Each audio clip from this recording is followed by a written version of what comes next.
Episode 1. Kalau tidak begini, kita tidak bisa menyelamatkan Dewi. Penyakit putri kita semakin ganas, setiap hari dia semakin lemah. Ibu tidak tega melihatnya. Bu Sukma berusaha menghapus air matanya, menyaksikan anaknya terbaring lemah di ranjang rumah sakit.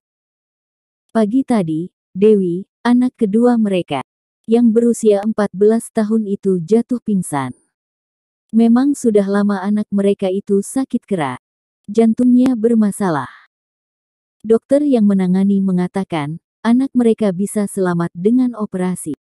Bu Sukma dan Pak Sakir sudah berusaha semaksimal mungkin untuk mengusahakan kesembuhan sang anak. Sudah banyak tabungan mereka dari bertani selama ini yang terkuras. Perjalanan bolak-balik rumah sakit dan desa yang sangat jauh juga tak menjadi halangan mereka untuk membawa anak berobat. Namun kini, anak mereka butuh operasi secepatnya. Tidak ada jalan lain, Bu, kita jual saja sawah kita kepada Juragan Budi. Sudah lama dia menawar sawah itu dengan harga yang lumayan tinggi. Ya Allah, Pak, hanya itu harta kita yang tersisa.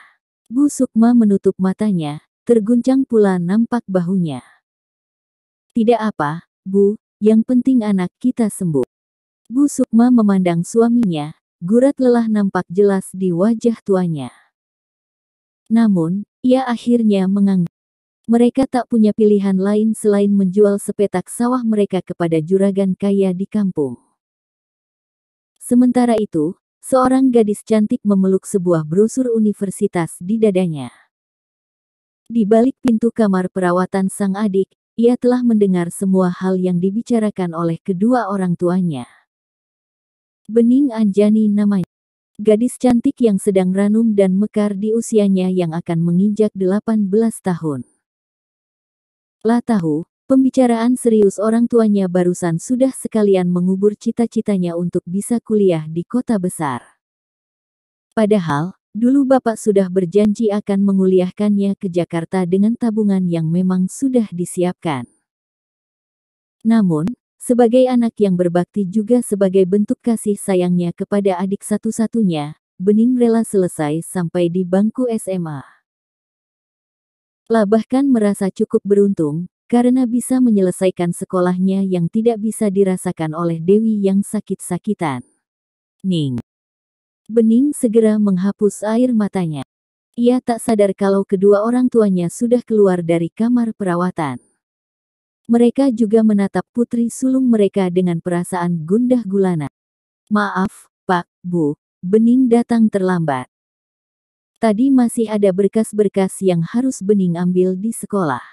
Bening mengecup punggung tangan kedua orang tuanya dengan penuh takzim. Tadinya istirahat saja, Nak. Mengapa menyusul kan jauh? Ibu merangkul Bening hangat, tapi Bening masih bisa melihat sisa air mata juga mata ibunya yang sembab. Gak apa-apa, Bu. Bening membalas si. Bening, nanti bapak dan ibu pulang sebentar ke desa. Bening jaga adik ya. Iya. Bening akan jaga adik di sini. Bening duduk di kursi khusus untuk keluarga yang menunggu pasien. Ibu dan bapaknya sedang ke depan mengurus surat administrasi dan memastikan jumlah pasti berapa nominal yang mereka butuhkan untuk biaya operasi. Bening beranjak lagi, dilihatnya sang adik yang terbaring lemas dengan banyak sekali selang di tubuhnya. Bening mengatupkan bibirnya, ia menatap sebentar brosur universitas impiannya lalu memasukkan ke tong sampah. Tak apa, ia mengerti keadaannya. Bening menghapus bulir air matanya yang jatuh membasahi pipi, menatap sedih sang adik juga membayang impian yang sudah pupus. Bening adalah murid yang pintar ketika di sekolah kemarin, tetapi untuk masuk universitas ternama itu juga tak hanya mengandalkan otaknya yang cerdas saja, butuh banyak sekali biaya. Dewi, cepat sembuh ya, kakak tidak apa-apa kok tidak jadi kuliah. Bening berkata lirih sambil tersenyum ke arah adiknya yang masih diam. Seribu bahasa dengan mata terpejam. Kedua orang tuanya kembali dan mengatakan jika mereka akan segera pulang. Bening menurut, ia akan menjaga adiknya. Sembari mengisi waktu luangnya selama berada di luar ruangan, Bening berkeliling rumah sakit yang cukup besar di daerah Banjar kota itu. Karena keasyikan melamun, Bening jadi tak sengaja menabrak seseorang. Tubuhnya jadi terhuyung, Bening mendongak, melihat seorang perempuan yang menatapnya seperti jijik saja.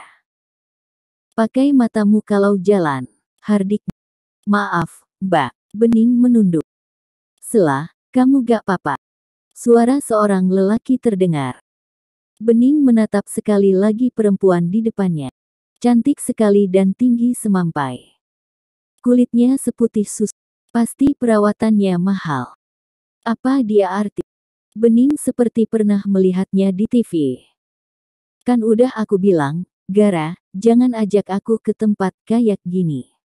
Kamu kan pingsan tadi, sayang.